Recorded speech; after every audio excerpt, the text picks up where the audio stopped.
బాసరా శ్రీ జ్ఞాన సరస్వతి బీజాక్షరంపై ముదిరిన రగడ అనుష్ఠానం పరిషత్ ఆధ్వర్యంలో ఆందోళన చేపట్టి అనుష్ఠానం వ్యవస్థాపకులు యజ్ఞం పవన్ కుమార్ శర్మ మరియు అనుష్ఠానం భక్తులు కాలినడకన పాదయాత్రతో ఈవోకు వినతి పత్రం సమర్పించారు. అనుష్ఠానం వ్యవస్థాపకుడు బీజాక్షరాన్ని వాటిని నడిపే వారిని తక్షణమే ఆపాలని తెలిపారు.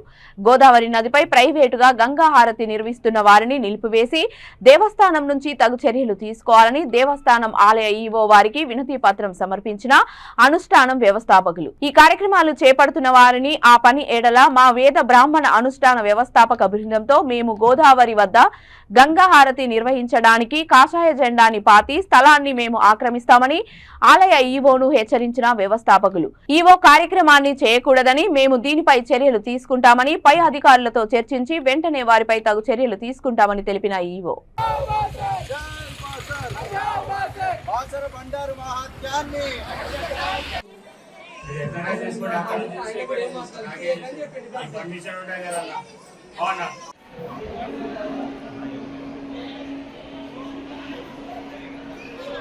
విద్యా అవలోచని విద్యారూప విశాల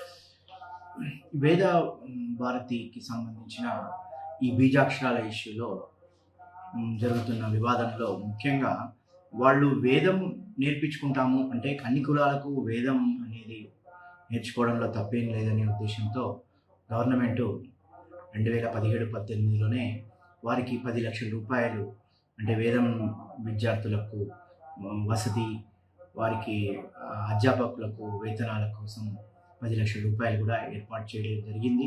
ఈ దేవాలయం నుంచే అది ఇవ్వడం జరిగింది. అయినప్పటికీ వాళ్ళు వేద పఠనాన్ని అంటే వేదం అభ్యాసించే పిల్లల చేత వాళ్ళు కరపత్రాలు పంచడము తర్వాత వారితో ఒక ప్రైవేటుగా వ్యాపారం చేస్తున్నట్టుగా తెలుస్తుంది. అంటే బీజాక్షరాలు నాలుక మీద రాయడం అనేది తప్పు, అలాంటిది ఏమీ లేదు. అది చేయకూడదు.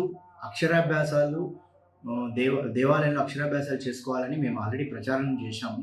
మేము మన దేవాలయంలో బోర్డ్స్ కూడా ఏర్పాటు చేయడం జరిగింది. అంటే ప్రైవేట్ వ్యక్తులు ఇలా చేస్తున్నారు, అలా మోసపోకండి అని అందరికీ కూడా తెలిసే విధంగా చాలాసార్లు చెప్పడం జరిగింది. ఈ వివాదంలో ముఖ్యంగా వారు డబ్బులు తీసుకొని ఒక వ్యాపారంలా చేస్తున్నారు. అది ఇప్పటికైనా మానుకుంటే బాగుంటుంది. బీజాక్షరాలు నాలుకపై రాయడం అనేది శాస్త్ర విరుద్ధము. ఇది భక్తులందరూ కూడా గమనించాలి. ఇప్పుడు గోదావరి నది పైన మేము ప్రతి బుధవారము నదీ హారతి చేయడం జరుగుతుంది దేవాలయం తరఫున. అదే వేద భారతి వాళ్ళు కూడా ప్రతిరోజు మన నదీ హారతి అని ఏర్పాటు చేయడం జరిగింది. నదీ హారతి చేసుకోవడానికి అభ్యంతరం లేదు, కానీ ఉదయం పూట యజ్ఞాలు హోమాలు అని చెప్పి భక్తుల దగ్గర డబ్బులు కూడా వసూలు చేస్తున్నట్టుగా తెలిసింది. అది కూడా నిలుపుదల చేయాలని వారికి కూడా నోటీస్ ఇవ్వడం జరుగుతుంది. అంటే మాకు ఫస్ట్ వేద నేర్పిస్తామని ఎప్పుడైతే డబ్బులు 10 లక్షల రూపాయలు తీసుకున్నారో అప్పుడే వాళ్ళు అన్నీ ఫ్రీగా ఉచితంగా నిర్వర్తిస్తామని చెప్పడం జరిగింది.